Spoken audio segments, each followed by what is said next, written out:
Hello everyone. Welcome back to Seaborn Data Visualization series. In today's tutorial, we will be diving into Barplots using Seaborn. We will be using the same automobile data which we have used earlier. So when we talk about Barplot is one of the most important data visualization technique, which shows us the relationship between a numerical variable and a categorical variable. In Seaborn, the Barplot function operates on a full data set and shows a arbitrary estimate using the mean by default. When there are multiple observations in each category, it also uses a bootstrap to compute a confidence interval around the estimate and plots that using error bars. Bar plots include 0 in the quantitative access range, and they are a good choice when 0 is a meaningful value for the quantitative variable. And if we want to make a comparison against it. So now let's start with the bar plot implementation. So first we are going to start with a simple bar chart. So let me start with the coding.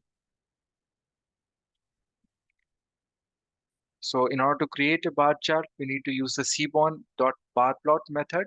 So when I run this code, you can see that on the x-axis we have the categorical column body style, and on the y-axis we have the city mileage. So in this way, the bar plot is being shown, and this the middle layer is being the denoting the mean. Now, if you want to sort this bar plot, how we can do it? So for doing that, we need to create an order. We need to group by. Uh, we need to use the pandas group by method, and then by using the group by, we are taking the calculating the CTMPG meal, and we have provided ascending is equal to false, which means it's going to be in the descending order. So let me run this code. We can see now the bar plot is in the form of a descending order. If we want to create a kind of a kind of an ascending manner, so we have to provide ascending is equal to true. So in that case, what will happen? The ordering will be in the form of a ascending order. Now, next thing is if you want to create a horizontal bar plot.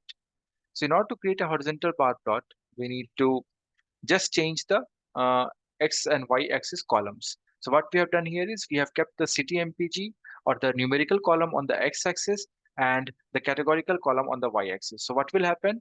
Our graph will be in a form of a horizontal manner. So depending upon your requirement, whatever feels good. In this scenario, this doesn't looks good as compared to the vertical bar charts. But this is just a demonstration that we can also do a kind of a horizontal bar plot just by putting the numerical column on the x-axis and the categorical column on the y-axis. We can also change the background of the bar plot. So we can change it by using the Seaborn set method.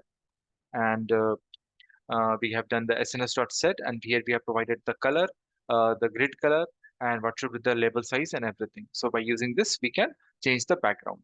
Let me run this code. So we can see that its changed background color is changed to black. We can also add a hue. Hue is basically the color encoding. If you want to add any other column for the visualization purpose, we can add them using hue. So let me show that. So when I run this code, we can see you can see here that on the x-axis we have the body style, CTMPG on y-axis, and in the hue we have created this fuel type. So we have included the fuel type in our visualization. So what will happen here is now we are getting the bar chart with respect to the fuel type, which and fuel type has value gas and diesel. So this was about bar chart. Please let me know if you have any questions in the comment section. Thanks for watching.